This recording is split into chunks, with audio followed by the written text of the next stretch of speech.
안녕하세요. 오늘도 사연살롱을 찾아주셔서 감사합니다. 저는 50대 중년 여성입니다. 늦은 나이에 공부를 시작해서 지금은 대학에서 강의하고 있는데 그 사연을 얘기할까 해요. 저는 시골에 아주 가난한 집에서 자랐어요. 공부하는 걸 좋아했지만 학교에서 집에 오면 밭일과 부엌일을 해야 했습니다. 부모님은 늘 농사일에 지쳐서 저희에게는 다정한 말 한마디 해주지 못하셨죠. 제 형제는 여동생 하나, 남동생 하나인데 저와 여동생은 당연히 중학교나 고등학교까지만 다니고 남동생은 대학까지 가야 한다는 게 집안 분위기였어요. 공부를 더 하고 싶었지만 말을 할 수 없었고요. 집이 너무 어려웠으니까요. 제가 중학교 2학년 때 엄마가 일을 하시다가 허리를 크게 다쳐서 한동안 누워 지내셔야 했고, 그때 아버지는 일방적으로 저를 학교에서 자퇴시키고 본격적으로 일을 하라고 하셨죠. 저는 한마디 반항도 못하고 시키는 대로 했어요. 밤에는 이불 속에서 혼자 울기도 많이 울었어요. 그렇지만 아직 초등학생인 여동생은 학교에 다녀야 했고 남동생도 공부를 시켜야 했어요. 저는 엄마가 하시던 힘든 집안일을 도맡아 하면서 틈틈이 좋아하는 책을 읽는 것으로 만족해야 했습니다. 그렇게 저는 나이가 들어갔고 여동생은 고등학교까지 마치고 남동생은 대학에 갔어요. 그래도 지방도시에서는 알아주는 대학이라 괜히 제가 대학에 간 것처럼 뿌듯하고 기분 좋더군요. 저는 몰래 공부를 해서 중학교 검정고시를 합격했습니다. 그러다가 시내에 있는 보건소에서 보조할 사람을 찾는다기에 얼른 찾아가서 저를 꼭 좀 뽑아달라고 애원을 했어요. 왜 그랬는지는 모르겠지만 집에만 있다가는 안 될 것 같았거든요. 동생들은 다 도시로 갔으니까요. 보건소장님은 저를 잘 봐주셨던 분이어서 그런지 그럼 일단 한 달 먼저 일해보라고 기회를 주셨죠. 너무 좋아서 그 길로 나가 옷도 사고 구두도 샀었네요. 아빠는 못마땅하게 생각하셨지만 엄마는 잘했다고 하셨고요. 엄마는 제가 농사만 하게 됐다고 늘 미안해 하셨거든요. 보건소에서는 잡일만 했지만 그래도 신세계였습니다.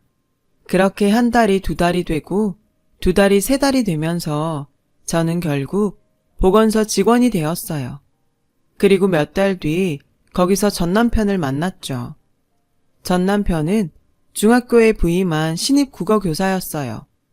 밥을 잘못 먹고 탈이 나서 보건소에 왔다가 만났는데 처음에는 둘 다 서로에게 별 생각이 없었어요.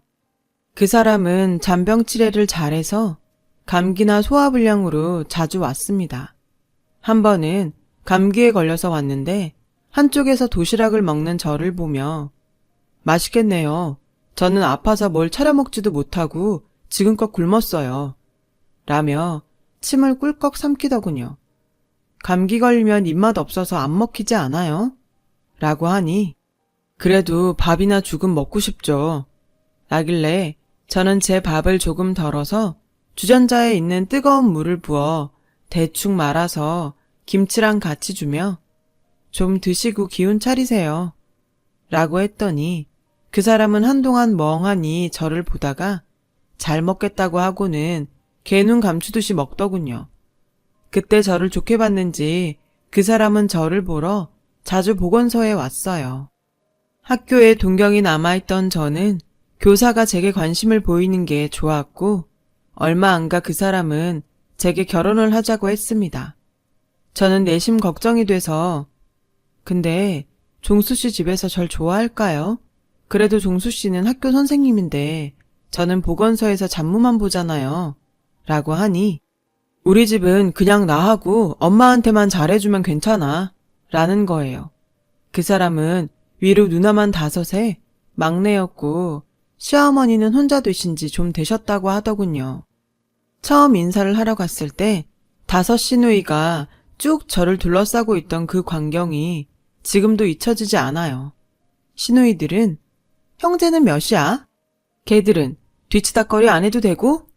부모님은 뭐 하셔? 돈 좀 있으신가? 집이 종수학교 있는 데면 잘 사는 동네는 아니네. 등등 돌아가며 한마디씩 하는데 정말 진땀이 나더라고요. 시어머니는 우리 아들이 좋다니까 반대할 생각은 없다. 그저 집에 들어와 분란 일으키지만 않으면 돼. 시누이들이랑 잘 지내고. 엄마는 순영이가 무슨 분란을 일으켜요.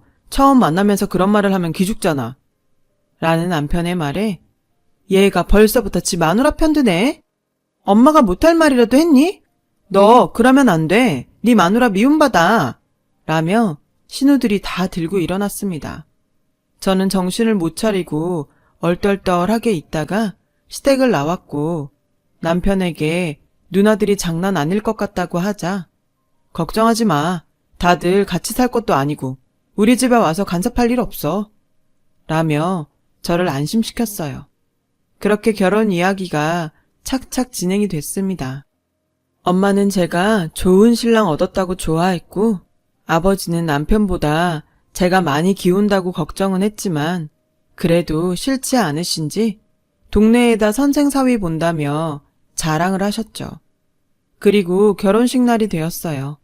그날 신우들이 어찌나 시끄러웠는지 정말 잊을 수 없는 결혼식이었습니다. 안사돈, 우리 종수 갈 때마다 씨암탉은 기본으로 해주셔야 돼요. 우리 손님들 밥이 모자란데 거기 사돈댁 자리 가서 먹어도 되죠? 음식이 뭐 이래? 사돈 솜씨 별로네? 저도 질리고 저희 엄마, 동생들도 질려 있는데 아버지만 손님들과 술을 드시며 신이 나 있었어요. 신우들이 난장을 치고 다니는 가운데 시어머니는 딸들을 말리지도 않으시고 묵묵히 식사만 하시더군요. 당연히 할 수 있는 걸 한다는 태도였죠. 그렇게 시누이들이 몰려다니며 시끄럽게 군 결혼식이 겨우 끝나고 저와 남편은 짧게 신혼여행을 다녀와 시댁에서 신혼생활을 시작했어요. 학교가 먼 남편은 출퇴근 때문에 주말에만 오기로 했고요. 저는 남편 없이 시댁 생활에 적응하는데 엄청 고생했죠. 시어머니는 새벽 4시에 저를 깨우셨고 그때부터 집안일을 해야 했습니다. 집안일이야 어릴 때부터 해오던 거니까 익숙했지만 문제는 양이었어요. 시어머니는 초장에 며느리 기를 들이려고 하신 건지 옷장 아주 깊숙한 데 있던 것까지 다 꺼내서 빨래를 시키셨고요. 어머니, 이건 옷이 다 해져서 못 입을 것 같은데요. 그냥 버릴까요? 넌 시키면 시키는 대로 하지 무슨 말이 그렇게 많니? 이제 막 결혼한 새댁이 따박따박 시어머니한테 못 배운 집이라 그런가 아주 애가 엉망이네. 아휴. 시어머니는 혀를 끌끌 차시며 싫은 티를 확 내시더군요. 그리고는 저를 째려보며 빨리 해. 점심때 니네 신우들 밥 해 먹여야지. 라며 소리를 쳐서 형님들 집에 안 가셨어요? 그럼 하나밖에 없는 올케가 결혼하고 첫밥도 안 차려주고 다들 돌려보내려고 한 거냐? 이런 못 배워먹은? 아무튼 모자란에 들어와서 내 입만 아프게 생겼네. 얼른 그것부터 해놔. 시장 가서 장도 봐야 된다. 시어머니는 첫날부터 말끝마다 못 배웠다는 말로 저를 타박하셨어요. 저는 너무 서러웠지만 처음이니 시어머니와 잘 지내야겠다는 마음으로 꾹 참으며 시키는 일을 다 했죠. 그리고 아침 10시도 안 돼서 신우들이 하나 둘 오기 시작하더라고요. 신우들은 빨래가 안 끝나서 쩔쩔 매고 있는 저한테 와서 우리 엄마 잘 모셔야 돼. 허투루 하면 가만 안 둬. 라며 협박인지 뭔지 알 수 없는 말들을 했고 점심에 직접 밀전병을 밀어서 만든 구절판을 먹고 싶다며 당장 만들어내라는 거였습니다. 어머니, 형님들이 구절판 먹고 싶다고 하시는데요. 그걸 나한테 말하면 구절판이 나한테서 나오니? 그러니까 장 보러 가야 된다고 얼른 하랬잖아. 애가 미련한 거야, 굼뜬 거야. 라며 핀잔하셨고 그 말을 들은 신우들은 킥킥대며 웃고 있었어요. 저는 눈물이 나오려는 걸 꾹 참으며 시장에 가야 했죠. 남편 오는 날만 생각하면서 음식을 만드느라 신우들이 뭘 하는지는 신경 쓸 틈도 없었습니다. 정신없이 음식을 만들고 차리고 치우고 나니 밥때는 훌쩍 지났고 저는 아무것도 먹지 못한 상태였지만 너무 피곤해서 방에 들어갔는데 정말 놀랐어요. 저희 방 가구 위치가 다 바뀌어 있었고 벽에 걸어놓은 결혼사진은 없어지고 그 자리에 시부모님 젊은 시절 사진이 떡하니 걸려있더군요. 너무 기가 막혀서 말도 안 나오는데 막내 신우가 문을 열고 들여다보며 니넨 방이 그게 뭐니? 우리가 다시 정돈하느라 아주 기운 다 빠졌다. 옥수수 좀 삶아봐. 네가 밥을 얼마나 조금했는지 간에 기별도 안 간다. 라더니 시부모님 사진을 가리키며 항상 잘 기억하라고 알았지? 하고 문을 닫았습니다. 신우들은 일주일 내내 저한테 너, 야는 기본이었고 모든 걸 간섭하며 시부모한테 잘하라고 다그쳤어요. 드디어 주말이 돼서 남편이 돌아왔어요. 저는 그간 있었던 일을 남편에게 투정하듯 다 말했습니다. 그래도 남편은 제 편이 되어주겠지라고 생각했으니까요. 하지만 남편은 아무 반응이 없었어요. 오히려 뭘 그런 걸 가지고 그러냐는 투였죠. 이제 처음 살림 시작하니까 누나들도 걱정이 된 거지. 그리고 나도 방은 처음보다 지금이 나은 것 같아. 라며 대수롭지 않게 말하는데 정말 실망스러웠어요. 시어머니는 남편이 있을 때에는 제게 잘했습니다. 심한 말도 하지 않으셨죠. 하지만 남편이 학교로 돌아가고 나면 못 배워서 그렇다며 어쩌다가 너같이 무식한 애가 우리 집에 들어왔냐고 구박을 했어요. 매일 숨이 막히는 것 같았죠. 신우들은 제 신혼방을 아무 때나 쳐들어왔고요. 또 어찌나 많이들 먹는지 끝도 없이 상을 차려내느라 하루가 다 갔어요. 제 결혼식만 끝나면 다들 돌아갈 거라고 했는데 막내 신우는 아예 집으로 들어왔고 다른 신우들도 하루가 멀다 하고 왔죠. 얼마 지나지 않아 신우들은 자기들 집 빨래까지 가져와서 저더러 빨라고 하더군요. 형님들 빨래는 형님들 집에서 해서 말려야죠. 이것까지 제가 어떻게 해요. 안 그래도 집안일이 얼마나 많은데요. 라고 했더니 막내 신우가 득달같이 시어머니를 부르더군요. 시어머니는 저에게 중학교도 검정고시로 나와서 잡일이라 하던 애가 학교 선생 만나서 결혼했으면 이 정도는 각오했어야지. 네가 우리 종수 꼬실 때는 아주 땡 잡았다 그랬지? 우리 그렇게 호락호락하지 않아. 네가 우리 종수보다 한참 못 배웠는데 뭐든 두말 없이 해야 되는 거 아니니? 시어머니와 시누이들은 저의 열등감을 아프게 찌르며 저를 무력하게 만들었어요. 저도 제가 남편보다 뒤떨어진다는 인식이 있었기 때문에 그 말에 선뜻 대꾸를 할 수가 없었고요. 그렇게 저 혼자 꾹 참으며 시간이 지났어요. 시댁은 제사가 1년에 10번도 넘게 있더군요. 거의 매달 제사상을 차리는 게 보통 힘든 일이 아니었어요. 신우들은 제사 때마다 한 덩어리가 되어 몰려와서 이것저것 간섭했고 조금만 마음에 안 들면 제가 시어머니를 잘 모시지 못한다며 화를 냈어요. 야, 너 따위가 뭔데 감히 우리 집안을 우습게 보고 이런 상을 내온 거야. 생선이 이게 뭐야? 가서 다시 사와. 그러면서 돈 한 푼도 주지 않았죠. 남편은 제사가 평일에 있을 때에는 밤 늦게 와서 제사를 지내고 다음날 일찍 가곤 했어요. 저는 제사가 끝나고 다 치운 후에 남편에게 형님들이 너무하는 것 같다고 했죠. 시어머니도 남편만 없으면 저한테 심하게 한다고 결혼 후 처음 이야기한 거였어요. 그러나 남편은 저를 한심하다는 듯 보며 그런 식으로 우리 식구 나쁜 사람 만들어서 당신이 얻는 게 뭐야? 누나들은 당신이 이제 새댁이니까 일 잘 못할까봐 그러는 거지. 나쁜 뜻이 있어서 그런 것도 아닌데 뭘 그렇게 사사건건 기분 나쁘게 받아들여? 라더군요. 처음 결혼했을 때 남편이 이런 식으로 말했을 때는 잘 몰라서 그러겠지라고 생각했는데 이제 보니 이 남자는 제가 호된 시집살이를 하는 걸 당연하게 받아들이는 것 같았어요. 나 당신 아내야. 당신이 내 사정 몰라주면 누가 알아줘? 나 어릴 때부터 집안일에서 웬만한 건 다 잘해. 이제 형님들도 그거 알 만큼 시간 지났잖아. 그런데 아직도 이러는 게 난 너무 힘들어. 게다가 당신까지 이러니 내가 누굴 믿고 살아야 돼? 당신 없이 한 주 내내 얼마나 힘든 줄 알기나 해?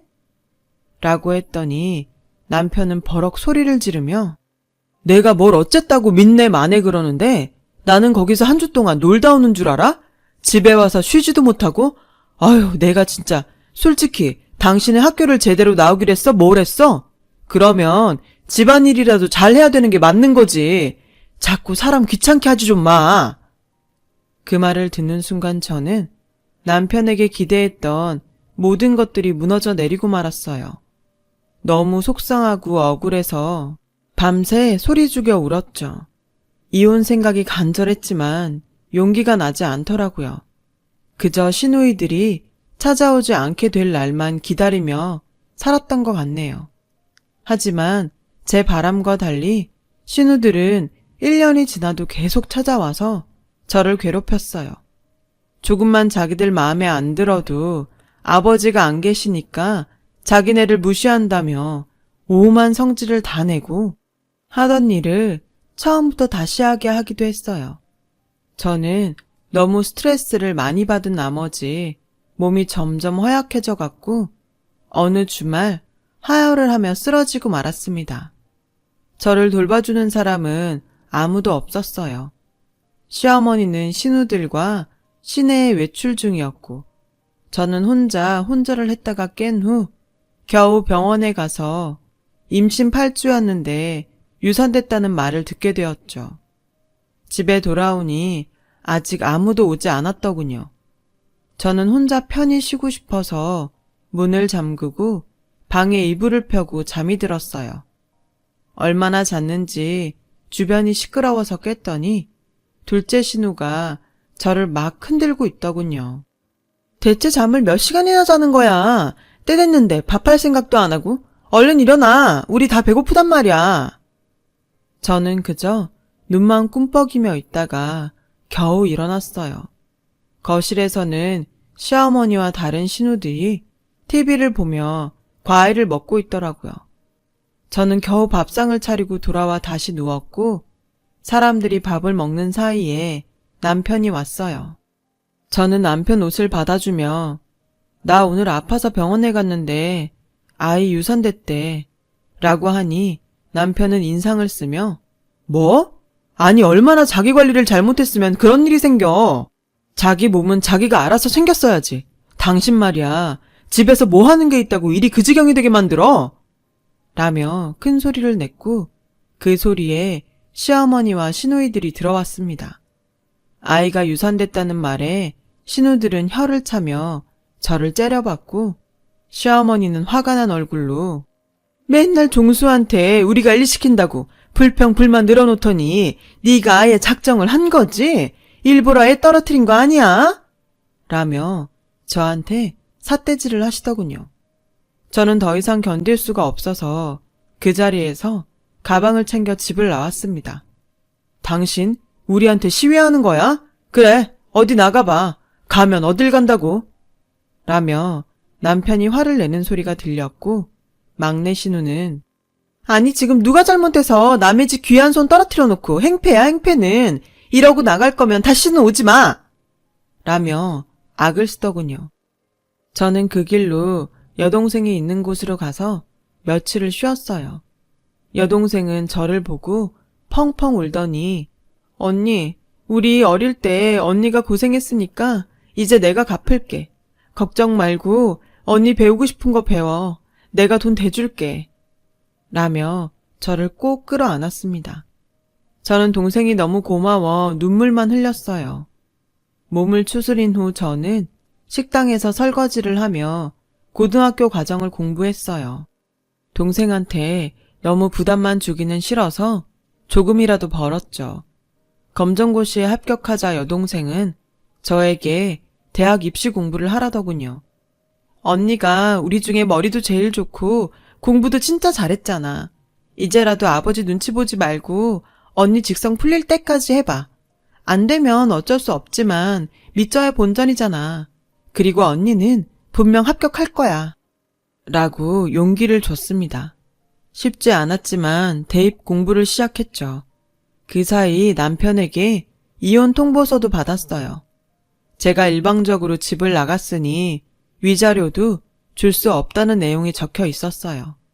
갑자기 시어머니와 신우들에게 당했던 일이 생생하게 떠올랐고 억울함에 정말 이를 악물며 공부를 해서 2년 후 대학에 붙었어요. 동생들은 무척 기뻐했어요. 누나, 입학금은 내가 내줄 테니까 걱정하지 마. 라며 저를 격려해 주는데 어찌나 기쁘던지 말로 다 할 수 없었죠. 학교를 다니며 등록금을 버는 건 정말 힘들었어요. 한 학기는 장학금을 탄 적도 있지만 일을 하다 보니 공부 시간을 많이 놓쳐서 장학금 성적이 잘 나오지 않을 때도 덜어 있었거든요. 휴학을 하고 돈을 벌어놓고 다시 다녀야 하나 걱정할 때 갑자기 하늘이 저를 돕는 것 같은 좋은 소식이 들려왔어요. 부모님이 사시던 집과 근처 땅이 자식 없는 친척분 소유였는데 그분이 돌아가시면서 부모님께 물려주셨다는 겁니다. 그 장소를 관광지로 개발을 하기 위해 정부에서 보상금을 준다고 했고요. 엄마는 제게 오셔서 너네한테 돈 나눠줄 건데 순영이 너한테 더 주려고. 네가 어려운 형편에 공부도 끝까지 못해서 너무 힘들었잖아. 지금이라도 공부한다고 애쓰는데 편하게 해주지도 못하고. 그러니 이 돈으로 등록금 하고 열심히 공부해. 정말 기적 같은 일이었어요. 제 생각을 해주신 부모님께도 감사했고요. 동생들도 엄마 말대로 하겠다며 오히려 돈을 더 보태겠다고 했죠. 그렇게 가족들의 응원을 받아 저는 남은 대학 학기를 잘 마쳤고 대학원에 가서 박사 과정까지 공부했죠. 정말 저에게 배움이 이렇게나 행복을 주는지 몰랐어요. 시간 가는 줄 모르고 공부했어요. 그래도 힘든 날이면 시댁에서 못 배운 주제라며 저를 깎아내리던 모습이 떠올라 정말 더 열심히 했어요. 덕분에 저는 박사 학위를 받고 대학에서 강사를 하다가 조교수가 되었죠. 그렇게 시간이 흘러 대학원 입시철이 되었고 저는 석사과정 면접에 들어가게 됐습니다. 그런데 입시 서류에 아주 낯익은 사람이 있더군요. 제 전남편이었어요. 그 사람은 저를 알아보고 믿을 수 없다는 표정을 짓더니 곧 새파랗게 질렸습니다. 제 첫 질문부터 횡설수설하더니 결국 면접을 망치고 말더군요. 저도 그렇고 다른 교수님들 채점표도 점수가 제일 낮았어요. 면접이 끝나고 나니 남편은 저를 기다렸다가 쫓아왔더군요. 순영아, 이게 어떻게 된 거야? 이런 소식은 좀 전해주지 그랬어. 저는 그 말에 정색을 하며 김종수 씨, 면접 끝나자마자 찾아와서 반말부터 하시고 이러는 거 아니죠? 그리고 저는 엄연히 여기 교수입니다. 저한테 할 말 있으시면 교수님이라고 예의부터 차리세요. 라고 하자 남편은 당황해서 아니, 그게 제가 그러려던 게 아니고 죄송합니다 교수님 하며 쩔쩔맸습니다.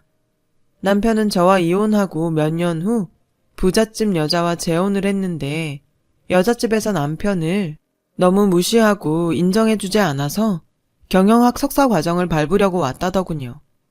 외국 유학 갈 실력은 되지 않아서 국내 대학에 왔다고요. 국내 대학은 되게 만만하신가 본데 성적은 그럴 처지가 아닌 것 같던데요. 저는 차갑게 말하고 돌아섰고 남편은 집에 가서 제 얘기를 했는지 다음 날 둘째와 막내 신우가 학교를 찾아왔습니다. 울케, 여기 이러고 있으면 당연히 우리 종수 되겠어. 이게 다 인연이 있는 거네. 안 그래? 조용히 하세요. 여기가 당신들 안방인 줄 알아요? 저는 제 연구실에 찾아와 호들갑을 떠는 신우들에게 소리를 질렀고 신우들은 금세 조용해졌습니다. 제가 왜 댁들 올캡니까? 저는 완전히 남입니다. 자꾸 이런 식으로 댁들 동생 뽑아라 말아라 하면 신고할 겁니다. 라고 하니 두 사람은 어쩔 수 없이 돌아가더군요. 나중에는 시어머니와 다른 신우들까지 저를 찾아와서 싹싹 빌었어요. 어떻게든 네가 우리 종수 합격하게 해주면 안 되겠니? 내가 정말 잘못했어. 다 내 잘못이다. 미안하다. 그래 올케 이런 사람 아니었잖아. 우리 종수 귀한 독자야. 네가 어떻게 좀 해봐.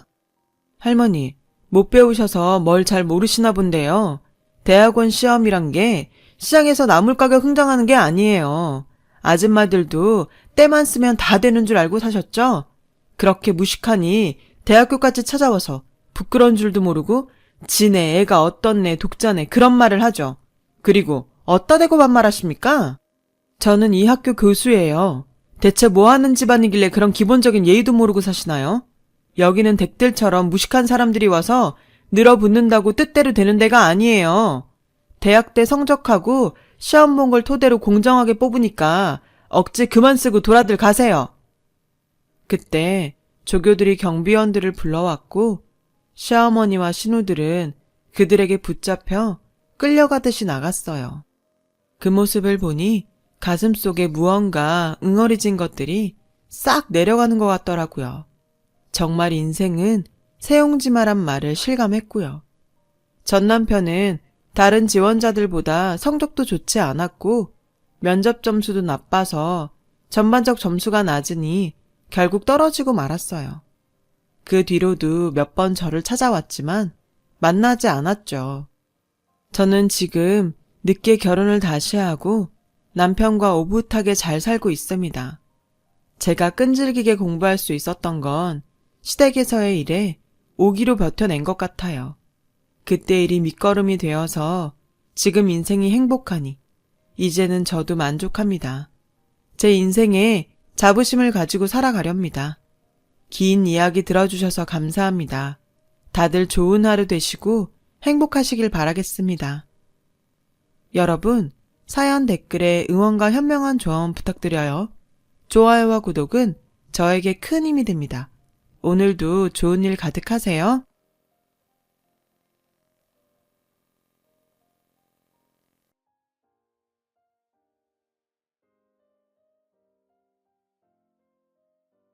안녕하세요. 오늘도 사연살롱을 찾아주셔서 감사합니다. 저는 50대 초반의 여성입니다. 늘 힘들기만 했던 제 인생에 5년 전 기적이 찾아왔던 이야기를 해보려고 해요. 저는 보육원에서 자라 늘 가족이 있는 사람들을 부러워했어요. 그래서 꼭 좋은 사람을 만나 가정을 이루는 게 꿈이었죠. 고등학교를 졸업하고 보육원을 나오면서 어느 작은 회사에 취직을 하게 됐어요. 공장에서 일을 하고 옆에 있는 기숙사에서 지낼 수 있는 곳이었어요. 열심히 돈을 모아서 혼자 자취할 날만 꿈꿨어요. 나만의 공간을 갖고 싶었거든요. 그렇게 돈 모으는 데에 열중해 있던 어느 날 남편을 만나게 됐어요. 사무직이었던 남편이 공장에 샘플을 전달하러 왔다가 저와 만나게 된 건데요. 저는 그때 공장 사무실에서 격리를 하고 있었어요. 남편은 제가 마음에 들었는지 처음 만났을 때부터 친근하게 말을 걸었고 그런 남편이 좋았어요. 친절하고 따뜻하게 대하는 사람이 별로 없었으니까요. 처음 받아보는 친절에 마음을 뺏겼던 것 같아요. 남편과 6개월 정도 사귀다가 결혼을 했습니다. 어릴 때부터 꿈꿔왔던 가족이 생긴다는 것에 너무도 마음이 벅차 결혼식 내내 울었던 기억이 나네요. 남편은 그런 저를 보며 결혼식 날 신부가 그렇게 울면 미운 딸 낳는다는데? 라며 놀리는 바람에 더 울었었네요. 시어머니는 말이 없고 무뚝뚝해 보이셨지만 고아인 저를 받아주신 것만도 감사해서 처음 뵀던 날 큰 절까지 올렸었죠. 그리고 누구보다 잘 살겠다고 약속했어요. 결혼 후 몇 년간은 별일 없이 잘 지냈어요. 두 아이가 태어났고 저는 애들을 키우랴 남편 뒷바라지하랴 매일매일 정신이 없어서 하루가 어떻게 가는지도 모르고 지냈어요. 그때 시어머니 댁에 반찬과 김장김치도 제가 다 했는데 지금 생각하면 그 많은 일을 어떻게 다 했나 엄두가 나질 않네요. 그런데 남편이 조금씩 변해갔어요. 원래 성품이 나왔다고 하는 게 더 맞을 것 같아요. 언젠가부터 남편은 월급을 제대로 갖다 주지 않았는데 알고 보니 시어머니가 월급을 달라고 했다는 거였어요. 제가 남편한테 어머님이 당신 월급 달라고 하셨다며. 그래도 우리가 쓸 건 남기고 드려야지. 그렇게 다 갖다 드리면 애들은 어떡해. 우리 생활비는 어쩌고. 지금 당장 내일 장볼 돈도 없는데 미리 말을 해주던가. 라고 하자 남편은 버럭 화를 내며 아니 그동안 내가 갖다 준 돈 다 어쩌고 내일 장볼 돈도 없다고 그래? 그렇게 돈을 물 쓰듯 낭비하니까 엄마가 돈을 달라고 하셨지. 당신 진짜 어쩌려고 돈 관리를 그따위로 하는 거야. 라는 거였어요. 저는 너무 황당하고 어이가 없어서 당신이 갖다 준 돈이 얼마나 된다고 그렇게 말해. 우리 생활비하고 적금 붓고 나면 빠듯해서 남는 것도 없어. 그건 당신이 제일 잘 알잖아. 그리고 내가 무슨 낭비를 해. 낭비할 돈도 없지만 난 몇 년째 옷도 안 사 입잖아. 그렇게 말하면 난 억울하지. 라고 했고 남편은 시끄러. 앞으로 엄마가 용돈 조금씩 보낸다니까 그걸로 쓰고 살아. 아우 진짜 내가 엄마 보기 창피해서. 라고 소리를 지르고는 집을 나가더군요. 시어머니는 제가 친정이 없다고 은근히 일도 많이 시키셨고 갑자기 불러서 저녁을 지어라. 친구들이 오니 밥상 차려라. 그러는 일도 많았지만 다 꾹 참고 시키는 대로 해왔어요. 그렇게 하는 게 집안에 분란도 안 생기고 나는 미움받아도 우리 애들은 사랑받을 거라고 믿었기 때문이었어요. 하지만 남편 월급을 가져가는 건 도저히 이해가 되지 않았어요. 어머니, 현수 아빠한테 들었는데 월급을 달라고 하셨다면서요. 그런데 그 돈은 제가 적금도 붓고 애들하고 생활도 해야 돼서요. 라고 하니 니네 쓸 돈은 준다고 성주가 얘기 안 했니? 그동안 보니까 네가 아주 씀씀이가 해프더라. 시장 가서 야채 같은 것도 쓸데없이 많이 사오고 내 식구 먹으면서 뭘 그렇게 많이 사는 거냐. 그래서 내가 가지고 있으면서 쓸 만큼만 주겠다고 했다. 어머니, 제가 장을 많이 본 건 어머니가 저희 반찬을 많이 가져가셔서 넉넉히 만드느라고 그랬던 건데요. 시끄럽다. 너 말하는 게 아주 이상하다. 지금 나 때문에 돈을 많이 썼다는 거야? 그렇게 나오시니 저는 더 이상 아무 말도 할 수 없었죠. 그때부터 저는 시어머니에게 매주 조금씩 돈을 탔어야 했는데 그 돈으로는 애들한테 들어가는 걸 써주기도 부족했어요. 남편한테 사정을 얘기하고 용돈을 좀 나눠달라고 했지만 남편은 코웃음만 치더군요. 내가 나가서 사람들 만날 때 돈 없어 절절 매야겠어? 사회생활하는 사람이 여유가 있어야지. 언제 무슨 일이 생길 줄 알고 막말로 갑자기 친구라도 만나면 내가 돈 한 푼 없이 가서 얻어먹기만 해야 돼? 다른 집 마누라들은 남편 자존심 세워준다는데 보고 자란 게 없어서 그런가? 라며 은근히 제가 고아라는 걸 비아냥거리더군요. 저는 너무 억울했지만 더 이상 아무 말도 하지 않았어요. 제 말이 통하지 않는다는 걸 몇 번의 경험을 통해서 알았으니까요. 저는 제가 할 수 있는 일들을 찾기 시작했고 집에서 할 수 있는 인형 눈 붙이기부터 밤가기 같은 일들을 했죠. 손도 많이 가고 힘이 드는 거에 비해 돈은 조금이었지만 그나마 집에서 애들을 보며 할 수 있는 일이었어요. 사정이 이런데도 시어머니는 주는 돈을 더 줄이더군요. 요새 돈 좀 번다며 그럼 더 안 줘도 되지? 라며 조금씩 줄이더니 어느 날부터인가는 돈을 한 푼도 보내지 않았어요. 어머니, 이번 주 돈은 언제 보내주세요? 원래 어제 주셨는데. 라고 하자 네가 버는 돈으로 충분히 쓰고 살겠더만 꼭 내 아들이 번 걸 그렇게 가져다 쓰려고 드니? 너도 좀 염치가 있어봐라. 다른 집 며느리들은 직장도 좋은 데 다녀서 집에 이모들 두고 시댁에도 돈 펑펑 쓴다는데 너는 어째 타갈 생각만 하니? 라며 오히려 핀잔을 하면서 내가 무슨 번듯한 사돈집이 있어서 어디다 자랑을 할 수 있기를 한가? 그렇다고 며느리 직업이 빵빵해서 덕을 볼 수 있기를 한가? 아휴, 정말 내 팔자야. 라고 들으라는 듯 신세한탄을 하시더군요. 저는 어머니한테 돈 만든 걸 포기해야 했어요. 그리고 애들을 어린이집에 두고 다닐 수 있는 일을 찾았고 보험 설계사를 시작하게 되었죠. 남편은 점점 집에도 잘 안 들어왔고 늦게 들어오는 날도 술에 취해 있을 때가 많았어요. 알고 보니 남편은 원래 도박에 빠져 있었더라고요. 그래서 한번 결혼을 했다가 한 달도 안 돼서 파혼을 했었다더군요. 나중에 공장에서 예전에 일하던 아줌마를 통해 듣게 됐죠. 하지만 저에게는 이미 남편 사이에 아들도 있었고 결혼 생활은 돌이킬 수 없는 노릇이었어요. 가족 없이 자란 저는 아이들도 그렇게 키우기 싫었어요. 그래서 그저 나만 참으면 된다는 마음으로 보험 일을 하면서 악착같이 아이들을 키웠어요. 다행히 아이들은 제 말이라면 자다가도 깨서 들을 만큼 착하게 잘 자라서 초등학교에서 공부도 곧잘 했어요. 그러던 어느 날 정말 저한테는 서러운 일이 터지고 말았죠. 저와 큰 아들 현수가 생일이 같아서 둘의 생일 기념으로 잡채를 만들고 아이들이 좋아하는 치킨을 만들어주려고 양념을 다 묻혀서 냉장고에 넣어두었는데 저녁에 집에 오니 아무것도 없는 게 아니겠어요. 딸아이 말로는 오후에 할머니가 와서 가져갔다는데 정말 기도 안 차더군요.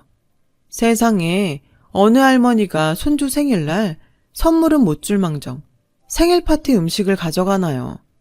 저는 우라통이 터져서 그 길로 시댁으로 쫓아갔어요. 어머니, 오늘 냉장고에 넣어둔 거요. 저랑 현수 생일이라서 만들어 놓은 거예요. 그걸 그냥 가져가시면 어떡해요. 그리고 제 생일은 그렇다 쳐도 어떻게 현수 생일인데 이러실 수가 있어요. 손자 생일인데요. 기억은 하셨어요? 라며 울분을 토하자 야, 이게 진짜 못 배웠다 이렇게 싸가지가 없어서야? 네가 지금 시애미한테 하는 태도가 이게 뭐냐? 뭐? 생일? 그래, 너 말 잘했다. 너는 내 생일이라고 언제 뭐 그렇게 특별한 거 해준 적 있니? 내가 네 아들 생일 기억 못한 것만 서운해. 네가 그렇게 손자 생일이 어쩌고 하니 기왕 말 나온 김에 나도 하자. 나는 어쩌다가 천혜구아를 며느리로 들이게 돼서 아주 어디 가서 쪽팔려서 말도 못 꺼내고 살았다. 그렇게 사람 창피 주고 네가 맨몸으로 와서 자식까지 낳고 살았으면 시애미한테 고마워서 뭐라도 하나라도 더 주려고 해야 인간 아니냐? 우리 성주 아니었으면 넌 아직 시집도 못 가고 공장에 처박혀 있었어. 네 인생 피게 해줬으면 매일 감사하다고 해도 부족할 일 아니니? 처음에 만났을 땐 큰절을 하고 부산을 떨더니 내가 돈 좀 관리하고 집에 저녁 반찬거리 좀 가져왔다고 이렇게 쫓아와서 사람을 못 살게 구고 시건방을 떨어? 너 그냥 나가. 나도 너 더는 못 봐주겠어. 계속 이럴 거면 너 혼자 나가. 없어지라고.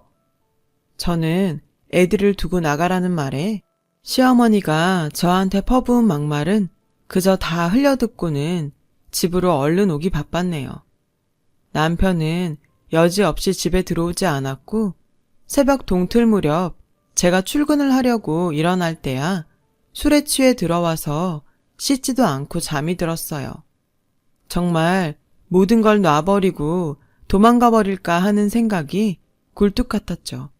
하지만 애들한테 부모 없는 삶을 물려주고 싶지 않아 참았어요.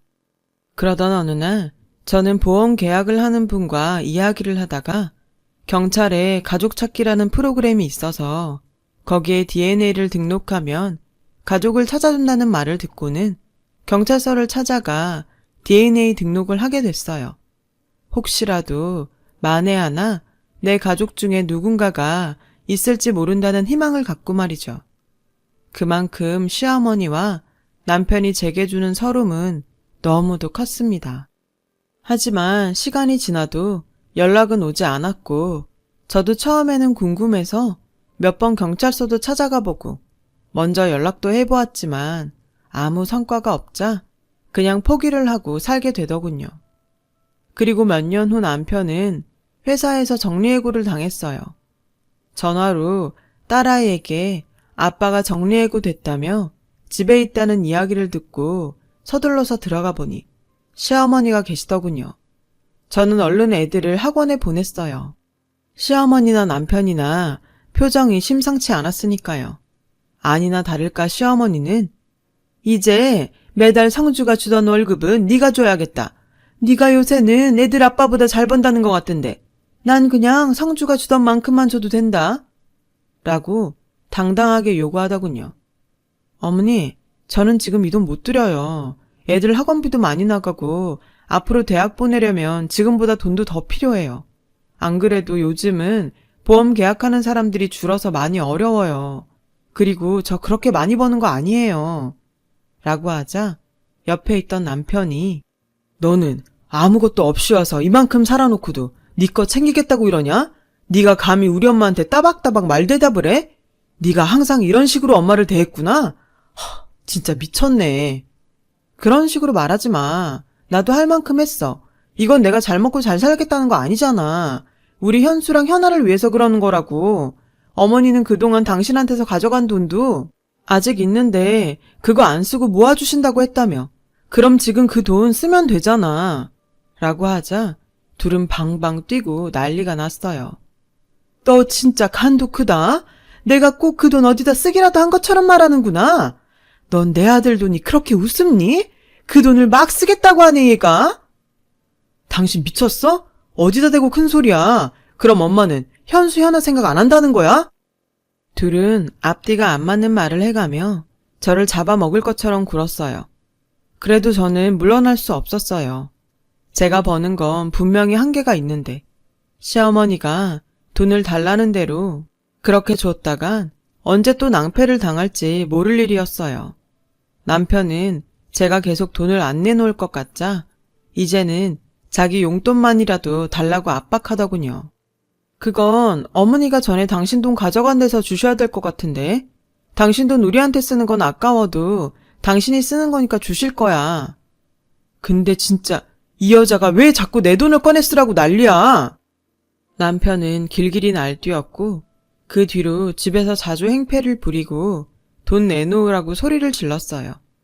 저는 아이들이 남편 때문에 피해보는 것이 싫어서 몰래 밖에서 만나 저녁 먹을 돈을 주며 학원으로 바로 보내곤 했네요. 아이들은 저에게 저런 사람들 아빠도 아니고 할머니도 아니야. 남보다 더해. 엄마, 그냥 이혼하고 편하게 혼자 살아. 이제 겨우 중학교 1학년인 딸아이가 하는 말에 가슴이 찢어질 것 같았죠. 그래도 저는 저런 아빠라도 애들한테 있는 게 낫다고 생각했어요. 그래야 나중에 애들이 지금 제가 겪는 서름을 겪지 않을 테니까요. 그렇게 몇 달이 지났는데 하루는 녹초가 돼서 집에 들어가려고 하니 문이 열리지 않는 거예요. 현관 비밀번호를 몇 번이고 다시 눌러서 경고음이 울렸지만 문을 열리지 않았어요. 저는 문을 두드리며 당신 안에 없어? 왜 문이 안 열리지? 여보! 남편은 전화도 받지 않더군요. 그러다가 저희 집에 시어머니가 오시길래 어머니, 문이 안 열려서 사람을 불러야 할 것 같아요. 했더니 문을 열고 들어가 잠궈버리더군요. 그리고는 저한테 전화를 걸어서 네가 돈을 못 주겠다면 우리도 가만히 있을 수 없다. 우리 집에 하나 도움 안 되는 며느리 이젠 필요 없다고 라며 나가라고 하셨고 저는 여보, 어머니 말씀이 진짜야? 맞아? 라며 계속 문을 두드리자 남편은 나와서 저한테 삿대질을 하며 다 필요 없다는 말 못 들었어? 나가라고! 학원에서 밤늦게 온 아이들은 이 사실을 알고 울고불고 난리가 났지만 시어머니는 오히려 니들이 그러면 엄마만 더 힘들게 될 줄 알아. 현수 너 함부로 까불고 엄마 찾겠다고 나서면 가만 안 둘 거야. 라며 애들한테 겁을 줬다고 하더군요. 저는 결국 급하게 혼자서 잠만 잘 수 있는 원룸을 구했고 더 악착같이 돈을 모아야 하겠다는 생각에 야식업체 설거지까지 했네요.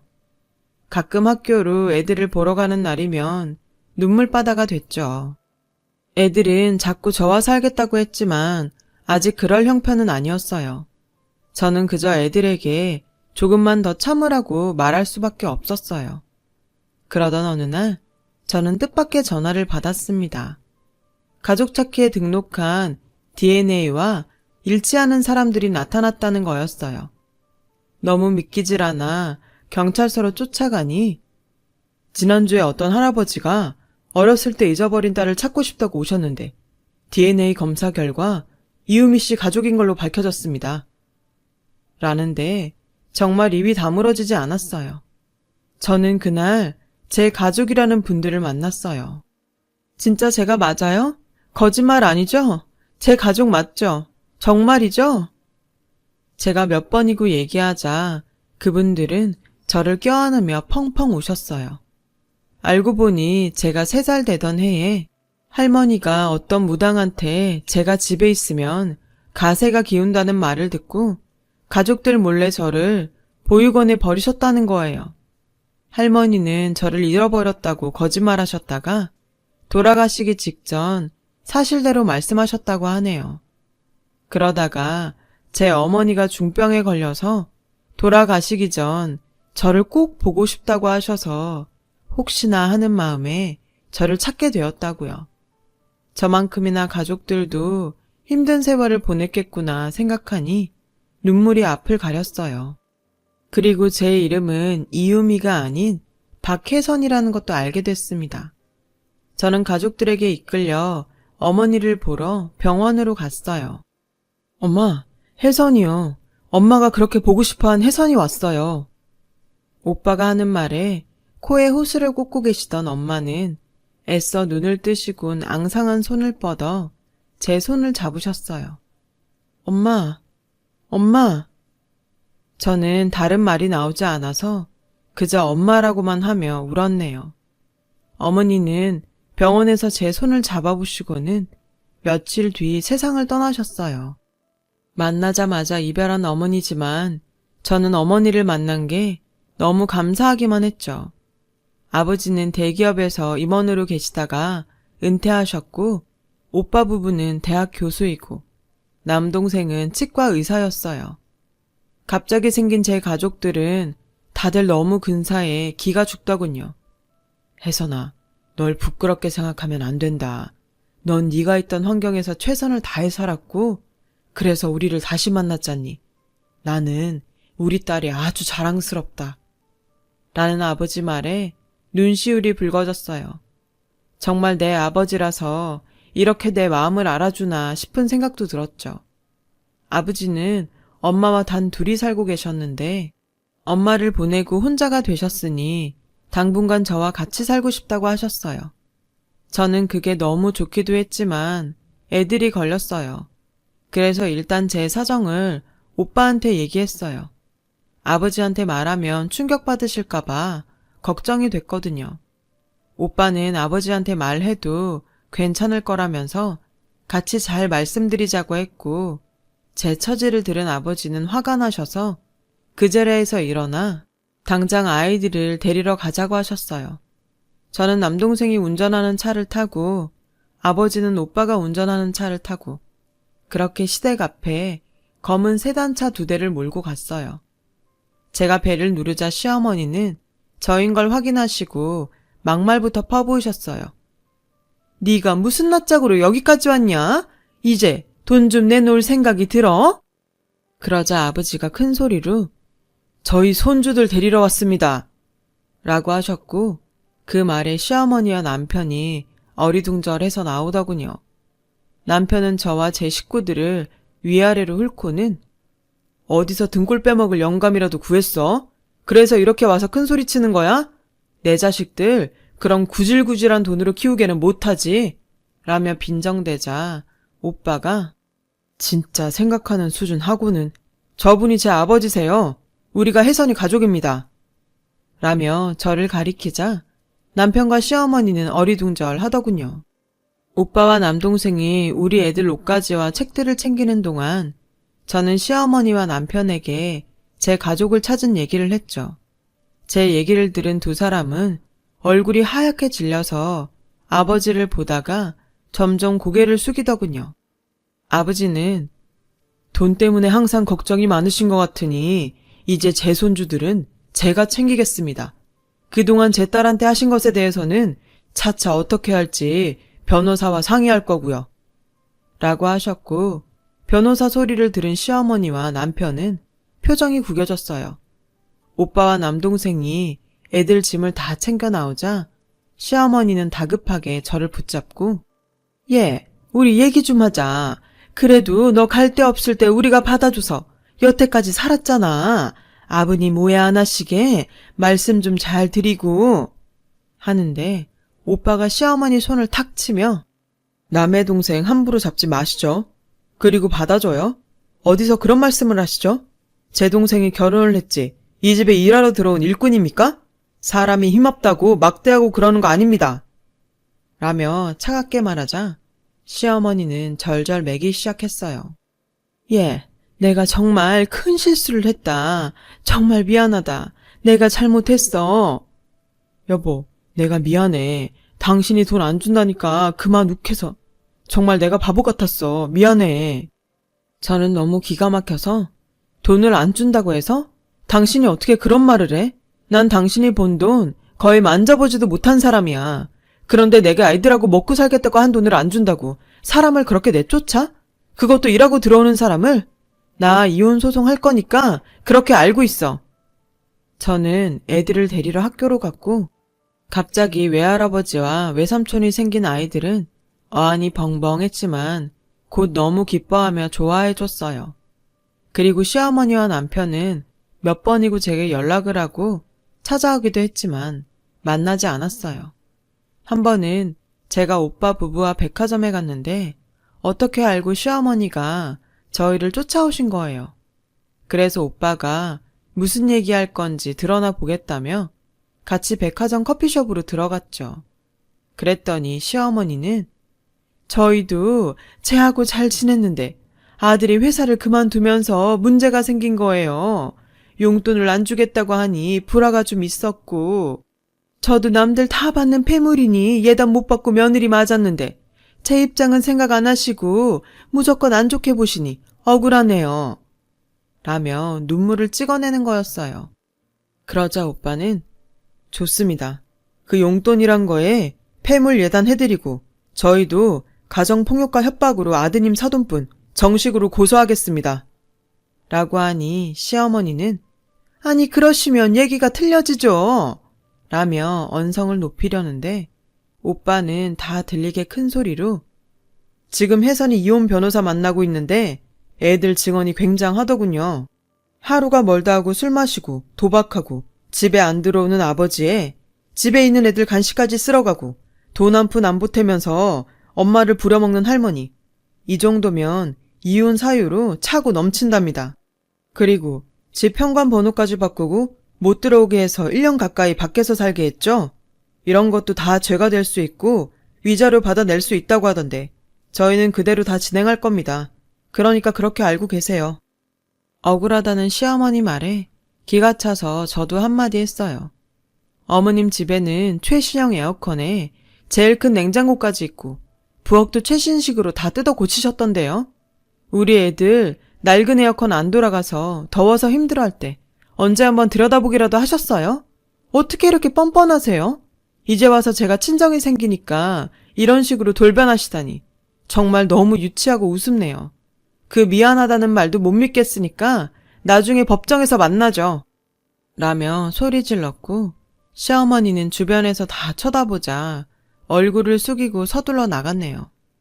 저는 아버지가 잘 아시는 변호사분 소개로 좋은 이혼 변호사를 만나서 소송에 승소를 하고 위자료도 받고 정신적 피해 보상도 받았어요.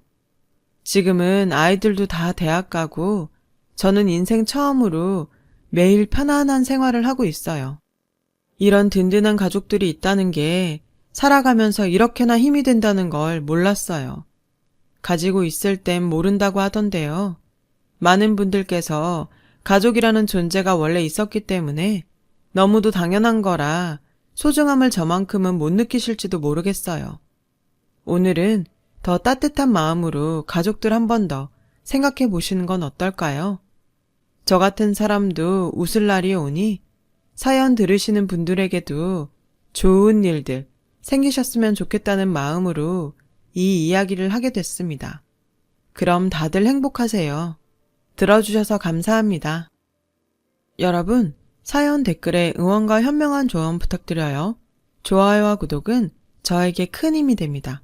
오늘도 좋은 일 가득하세요.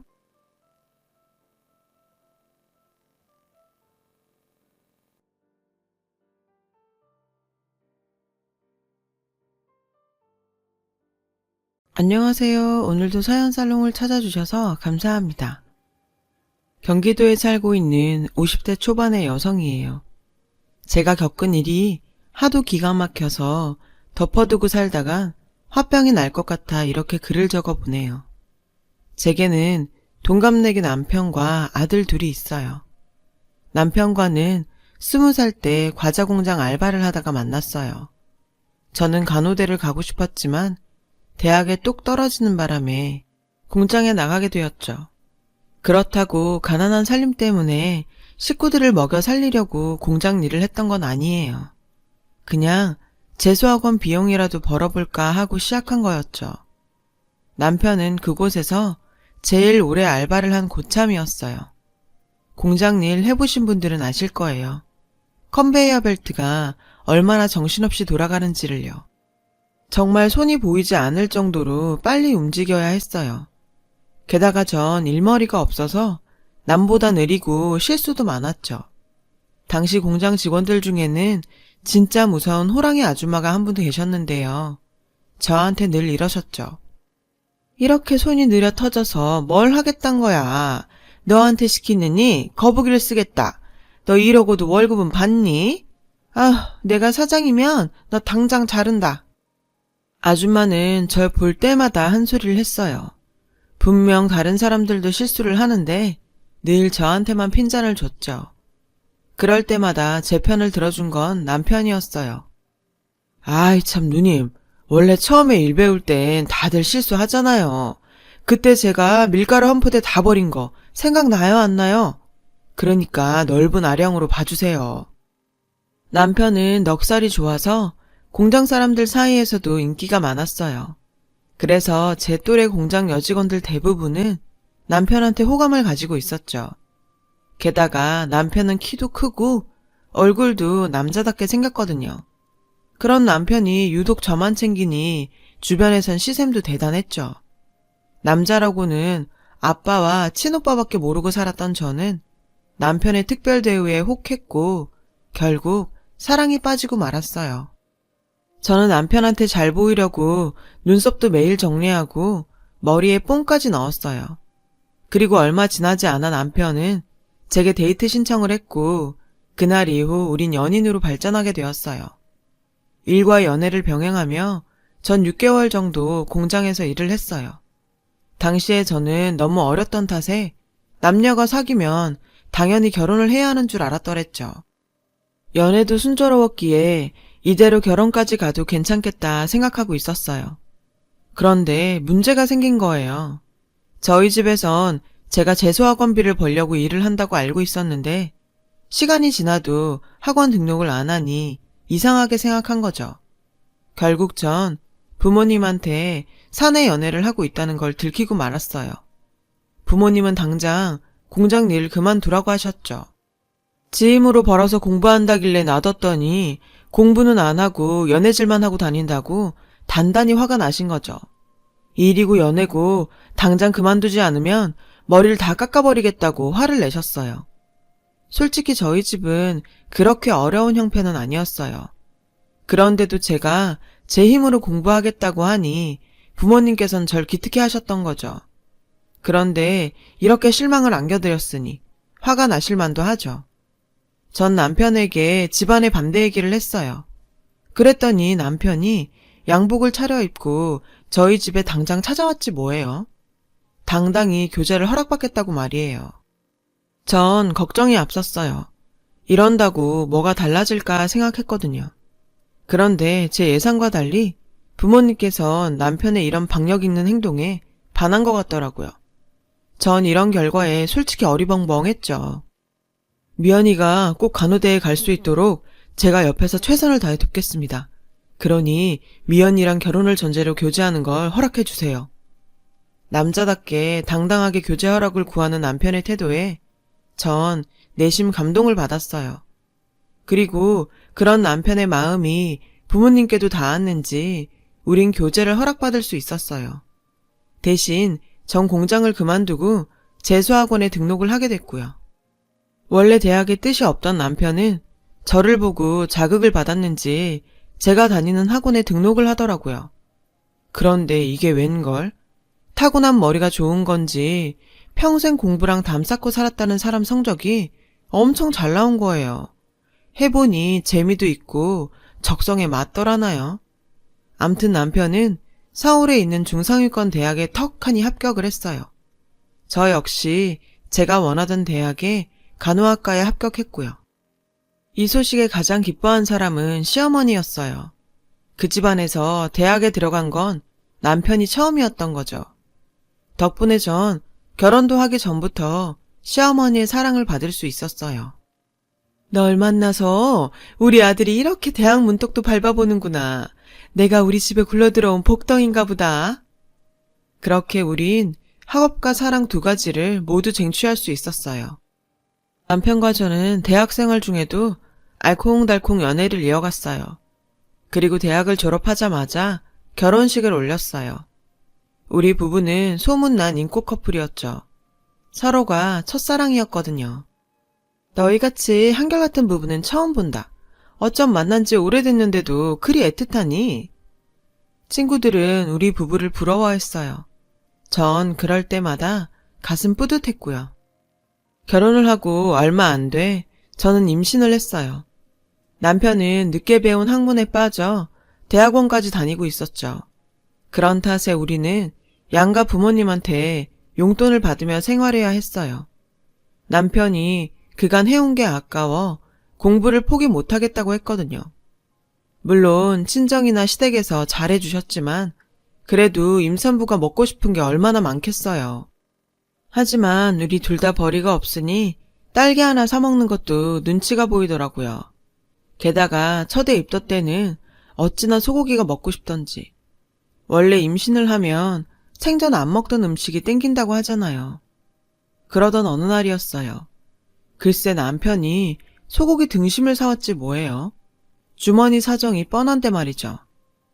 여보, 돈이 어디서 나서 이 비싼 소고기를 사왔어? 남편은 꽁돈이 좀 생겼다면서 어서 먹으라고 하곤 자긴 입도 대지 않더라고요. 나중에 알고 보니 남편이 저를 위해 아끼던 책을 판 거였죠. 정말 눈물나게 고맙더라고요. 그래서 전 남편의 꿈을 꼭 이뤄주리라 결심했어요. 남편의 꿈은 대학 교수였거든요. 그러자면 유학은 필수였죠. 전 출산 이후 대학병원에서 간호사로 들어갔어요. 그리고 간호사 일을 하며 번 돈으로 남편을 독일로 유학을 보냈죠. 자신의 책까지 팔아가며 절 챙겼던 남편을 생각하면 아까울 게 없었어요. 몸은 힘들었지만 그래도 행복했죠. 우린 그렇게 장거리 결혼 생활을 하게 되었고 그 와중에도 남편이 잠깐 한국에 들린 사이를 틈타 둘째도 임신했어요. 임신 중에도 병원 일을 그만둘 수는 없었어요. 유일한 수입원이었으니까요. 얼마 뒤 전 남편 없이 혼자 둘째 아들을 낳았어요. 주변 사모들 옆에 있는 남편들을 보면 부럽긴 했지만 남편이 교수가 된다면 이런 외로움쯤은 아무것도 아니라고 생각했죠. 독일에서 학위를 딴 남편은 한국에서 돌아와 대학에서 시간 강사 생활로 시작을 했어요. 전 여전히 육아와 병원 일을 병행했고요. 물론 시어머님이 절 많이 도와주셨죠. 독일에서 돌아온 남편은 제게 정말 잘했어요. 자신의 뒷바라지를 해준 제게 많이 고마웠던 모양이에요. 전교수만 되면 고생 끝이라며 절 위로했고 전 또 그 말에 좋아라 했죠. 남들은 돈으로 교수 자리를 샀네 어쩌네 하는데 제 남편은 정말 자기 능력 하나로 정교수가 됐어요. 교수 남편의 말 잘 듣는 착한 아들들. 어딜 가나 다들 절 부러워했죠. 고생 끝에 낙이 온다고 정말 말 그대로 된 거죠. 이날을 보려고 그간 그 고생을 했나 생각하니 스스로도 제가 대견했어요. 그래서 더 이 행복이 영원하길 바랬죠. 남자들은 성공하고 나면 자기 힘들 때 뒷바라지 해준 여자 뻥 찬다더라. 근데 넌 진짜 남편 잘 뒀다 얘. 네 남편 여전히 너라면 끔찍하잖니. 아, 교수 사모라니 정말 부럽다. 간혹 절 시샘하는 사람들도 있었어요. 은근히 뭔 일이 생기길 바라는 것 같았죠. 사회적으로 지위 있는 남자들 탐내는 젊은 여자들이 얼마나 많은지 아니? 우쭐대지 말고 너도 조심해 지지배야. 남편한테 이런 얘기를 했더니 그저 웃기만 하더군요. 그런 여자들 말은 귀담아 듣지 말라고요. 그보다 이제 힘든 일 그만두고 집에서 살림만 하라더군요. 여보, 이제 내가 버는 걸로 충분하니까 당신은 고생하지 말고 남들처럼 예쁜 옷 사입고 친구들이랑 맛있는 거 사 먹으면서 인생을 즐기고 살아. 그동안 고생 많았어, 여보. 남편의 말에 가슴이 뭉클했어요. 그리고 한편으론 허전하기도 했어요. 그동안 간절히 바래왔던 순간인데 막상 그 순간이 되고 나니 왠지 멍하더라고요. 한참 걸어갈 땐 몰랐는데 멈춰 서고 나니 방향 감각을 잃은 것처럼 말이에요. 하지만 내색은 하지 않았어요. 우리 부부에겐 기쁜 날이니까요. 솔직히 간호사 일을 그만두기 싫었지만 전 남편 뜻에 따르기로 했어요. 남편 역시 이 순간을 누구보다 바래왔을 거 아니에요. 그러니 남편한테도 가장으로서 당당할 수 있는 기회를 주어야죠. 그래서 전 전업주부로 살기로 했어요. 병원 일에 시달리며 살다가 하루아침에 살림만 하려니 하루가 참 길더라고요. 그래서 평소 못 만났던 친구들도 만나고 쇼핑도 하러 다녔죠. 사람들 만나서 교수 사모님 소리를 듣는 게 은근히 기분 좋더라고요. 내가 뭔가 된 것처럼 어깨도 으쓱하고 그렇게 뿌듯할 수가 없었죠. 이젠 두 아들 대학만 보내놓으면 걱정 없이 행복하게 살 수 있을 것 같았어요. 하지만 그건 제 착각이었죠.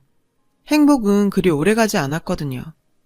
저는 교수들이 학회나 세미나로 외부 활동이 잦은 줄 알았어요. 제 남편이 그랬으니까요. 그러던 어느 날이었죠. 그날도 남편은 학회에 참석하느라 강원도로 출장을 갔고 전 방에서 혼자 자고 있었어요. 새벽 무렵 전화벨이 울리더군요. 여보세요? 아무 말도 하지 않더라고요. 전 그저 장난 전화라고 생각했어요. 그런데 그 이후에도 같은 시각에 전화가 오지 뭐예요? 그때마다 상대는 묵묵부답이었어요. 몇 번 반복이 되니까 무서워지더군요. 여보, 밤에 누가 장난 전화를 계속해요. 경찰에 신고라도 할까봐. 신고는 무슨? 그냥 애들 장난이겠지. 그냥 둬. 전 좀 섭섭했지만 남편의 말대로 장난 전화일지도 모르는데 괜히 경찰에 신고했다가 아니면 난처할 것 같아서 그냥 두기로 했어요. 그런데 신기하게도 남편한테 그 일을 얘기한 이후로 장난 전화는 다시 오지 않았어요. 그 일이 있고 얼마 뒤 남편은 학회차 제주도로 갔어요. 저는 급하게 짐을 싸느라 남편이 공항으로 출발하고 나서야 속옷을 빠뜨렸다는 걸 알게 됐죠. 남편은 전화를 받지 않았어요. 그래서 조교한테 전화를 걸었죠. 학회요? 전 그런 얘기 못 들었는데요. 오히려 조교가 당황하더군요. 전 내가 착각한 모양이라곤 둘러대곤 황급히 전화를 끊었어요. 이 일로 학교에 안 좋은 소문이라도 나면 안 되니까요. 전 방안을 서성이며 온갖 상상을 했어요. 그간 남편의 행적도 의심이 됐죠. 남편의 서재로 들어가 컴퓨터를 켰어요. 비밀번호가 걸려 있더군요. 전 여러 번의 시도 끝에 암호를 풀었어요. 결혼기념일이 비밀번호더라고요. 일단 학교 폴더를 열고 이를 확인했더니 조교 말대로 오늘 날짜에는 학회가 없더라고요. 참담했어요. 누구보다 믿었던 남편이었는데 이렇게 배신을 때릴 줄은 몰랐으니까요. 의심이 의심을 낳듯이 전 남편의 모든 행적이 의심스러웠고 그래서 하루 종일 남편의 컴퓨터를 샅샅이 뒤졌어요. 그 결과 남편의 메일 속에서 한 여자의 사진을 찾을 수 있었어요. 사진 속 그녀는 구릿빛 피부에 야한 화장을 하고 벨리 댄스를 추고 있더군요. 나이는 제 또래거나 약간 어려 보였죠. 사진의 제목은 내 가슴을 뛰게 하는 영원한 청춘 경숙이었어요. 뭔가 더 있는 것 같았지만 욕지기가 올라 더 이상 볼 수 없었어요. 전 사진들을 USB에 따로 저장했어요. 남편이 돌아오면 추궁할 생각이었어요. 처음엔 너무 화가 나서 업체에 연락해 남편의 위치 추적이라도 할까 했지만 시간이 지날수록 어쩌면 남편이 코빼한테 걸린 게 아닐까 하는 생각을 하게 되었어요. 그리고 며칠 후 남편이 출장에서 돌아왔어요. 공항 면세점에서 제 화장품까지 사왔더군요. 저는 아들들이 잘 때까지 기다렸다 남편한테 말을 꺼냈어요. 나 다 알고 있어. 당신 학회에 간 거 아니지? 그러자 남편은 아무 말이 없었어요. 답답해 죽을 지경이었죠. 그때 남편이 눈물을 뚝뚝 흘리더군요. 나 그 여자 너무 사랑해. 그 여자랑 있으면 새로 태어난 것 같아. 이런 강렬한 느낌은 태어나서 처음이야. 그 여자는 내 태양이고 우주야. 남편의 헛소리에 전 쓰러질 뻔했어요. 당신 미쳤어? 아니, 학교 일이 너무 힘들어서 잠깐 방황한 거야. 그렇지? 이러지 마. 나 지금까지 여자라곤 당신밖에 모르고 살았어. 그러니까 이제 그만 나 좀 놔줘. 전 주저앉고 말았어요. 너무 기가 막혀서 눈물도 나오지 않더군요. 그러는 사이 남편은 캐리어에 짐을 싸기 시작했어요. 완전 미친 사람 같더군요. 지금껏 내가 알던 남편이 아니었어요. 당신 이렇게 나가면 애들은? 우리 애들 상처받을 건 생각 안 해? 애들도 나중에 커서 진정한 사랑을 하면 날 이해할 거야. 당신도 이젠 당신 인생 살아. 진정한 사랑? 그럼 나랑 한 사랑은 가짜 사랑이야? 당신 미쳤어. 완전 미쳤다고. 어떻게 당신이 나한테 이래? 어떡해? 남편은 제가 울부짖는데도 눈길 한 번 안 주고 그대로 나가버렸어요. 지금껏 한 입을 덮고 살아온 착하고 가정적인 남편은 허상이었던가. 마치 내 인생 전체를 사기당한 것 같았죠. 무엇보다 견고할 줄 알았던 내 가정은 그렇게 한순간에 무너져 버렸어요. 남편은 제 만류에도 집을 나갔고 전 남복이 창피해서 어디에도 이 사실을 알리지 못했어요. 그리고 다음날 남편이 문자로 이혼 통보를 해왔더군요. 그제서야 전 정신이 번쩍 들었어요. 그래서 전 남편과 만나는 여자의 정체를 캐기로 했어요. 먼저 USB로 옮겨놓은 사진들을 다시 확인했죠. 몇 번의 서칭을 통해 여자의 정체는 손쉽게 알아낼 수 있었어요. 꽤 알려진 인물이더군요. 덕분에 사진을 많이 찾을 수 있었어요. 벨리댄스뿐만 아니라 노래도 하고 그림도 그리는 자칭 종합예술가더군요. 그러던 중 누군가 블로그에 올려놓은 글을 찾을 수 있었어요. 그 여자에 대한 일종의 짧은 정리였죠. 인도 여행을 좋아하고 새처럼 자유로운 영혼이라 한 사람과 오래 연애할 수 없다고 적혀 있더군요. 전 그걸 보고는 다행이라는 생각이 들었어요. 그 여자가 어떻게 벌어먹고 사는지는 모르겠지만 저희 남편과 그리 오래 만날 것 같진 않더라고요. 그래서 전 남편이 용서만 구하면 모든 걸 잊고 다시 받아주겠다는 바보 같은 생각을 했어요. 하지만 남편은 달랐죠. 남편은 저와의 이혼을 원했거든요. 등기로 이혼 서류까지 보냈더라고요. 제가 반응이 없자 전화까지 해서 지금 사는 아파트와 차는 줄 테니 제발 이혼만 해달라고 울면서 애원하더군요. 전 서류를 안고 하염없이 울었어요. 저는 이혼만은 할 수 없다고 버텼어요. 남편이 유책 배우자인 탓에 남편은 내가 이혼 서류에 도장을 찍어주지 않는 이상 이혼을 할 수는 없었죠. 결국 저희 부부는 별거에 들어갔어요. 아이들에겐 아빠가 학교에 일이 생겨서 한동안 학교에서 생활하게 됐다고 둘러댔어요. 남편이 다시 가정으로 돌아오길 손꼽아 기다렸죠. 하지만 돌아온 건 커다란 택배 박스였어요. 보낸 사람은 이경숙이었어요. 남편의 내연녀였죠. 도대체 뭐가 들어있을까? 전 떨리는 손으로 상자를 열었어요. 박스엔 커다란 액자가 들어있더군요. 그런데 그 안에 든 사진을 본 저는 심한 충격을 받았어요. 우왕청심환까지 먹을 정도로요. 남편의 누드 사진이었거든요. 남편은 씨로라기 하나 두르지 않은 채 카메라를 향해 온갖 개품을 잡고 있었죠. 평생 봐왔던 남편의 나체지만 정말 더러웠어요. 이 사람들은 이런 것도 예술이라고 하겠죠? 역겨운 것들. 액자에 메모가 붙어 있더군요.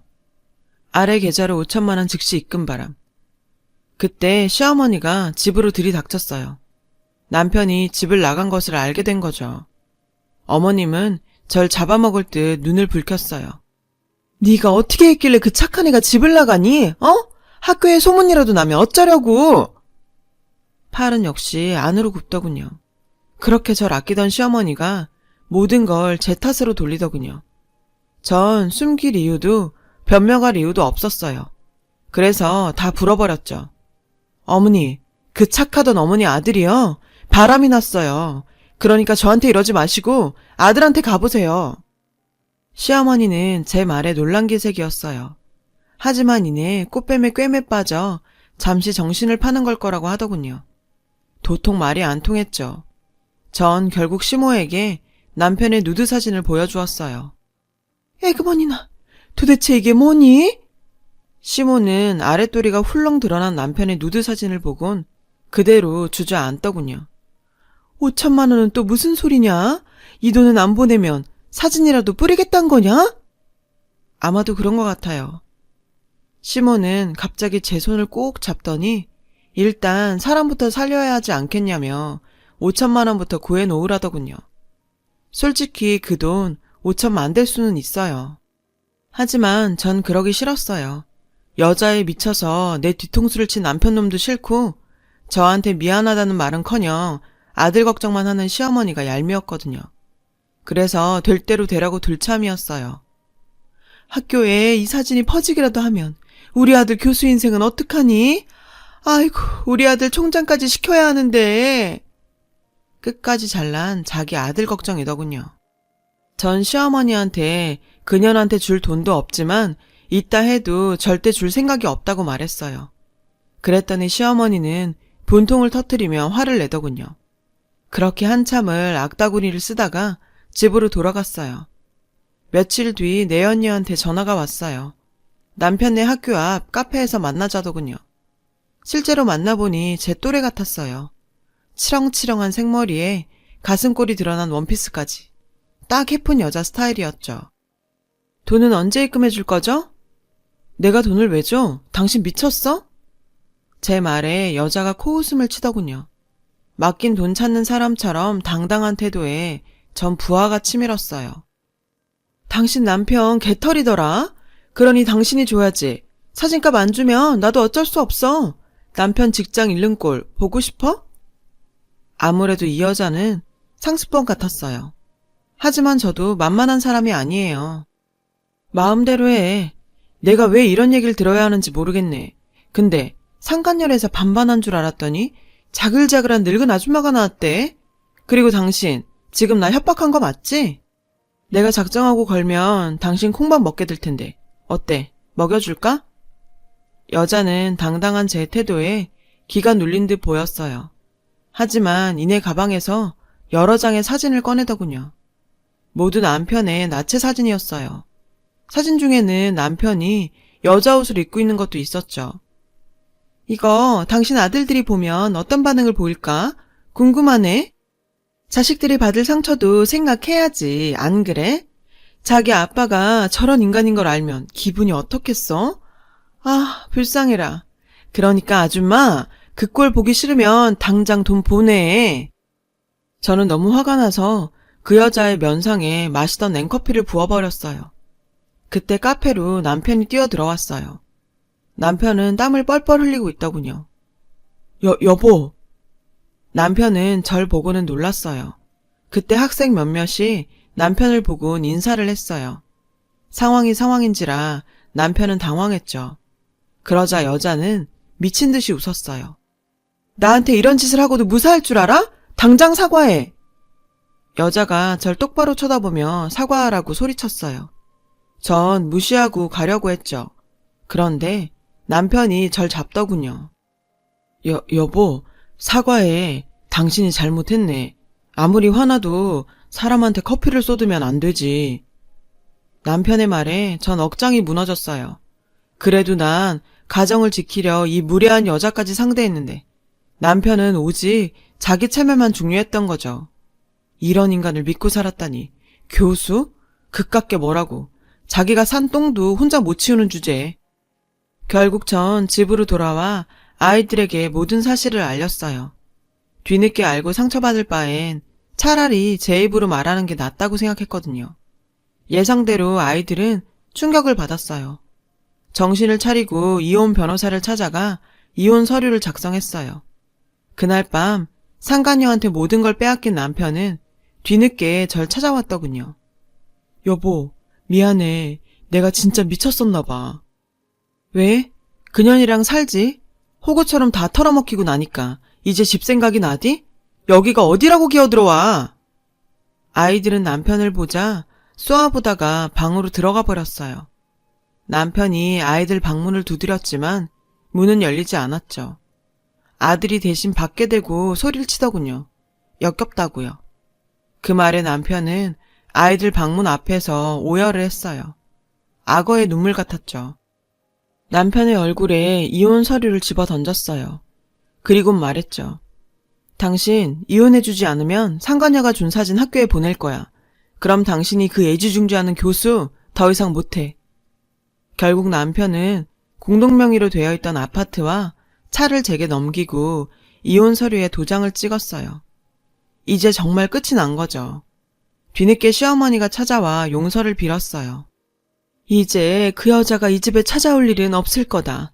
내가 다 해결했으니. 그러니까 그냥 못 이기는 척 눈 감아주면 안 되겠니?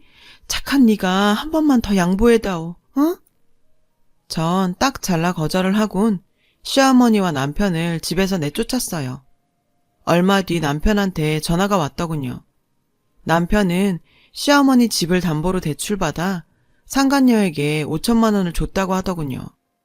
상간녀는 그 돈으로 유럽 여행을 떠났다고 하고요. 하지만 결국 남편은 교수직을 그만둬야 했죠. 상간녀의 잦은 협박 때문이었어요. 다 자업자득이죠. 요즘 저는 다시 활기를 얻었어요. 친한 의사 선생님이 개원을 했는데 같이 일해보자고 해서 복직을 했거든요. 누구 엄마, 누구의 부인이 아닌 제 이름으로 당당히 살게 되니 힘이 나더라고요. 역시 인생은 내 이름으로 인생을 살아야 가장 행복한 건가 봐요. 여러분도 누구의 인생이 아닌 자신만의 인생을 사시길 바래요. 여러분, 사연 댓글에 응원과 현명한 조언 부탁드려요. 좋아요와 구독은 저에게 큰 힘이 됩니다. 오늘도 좋은 일 가득하세요.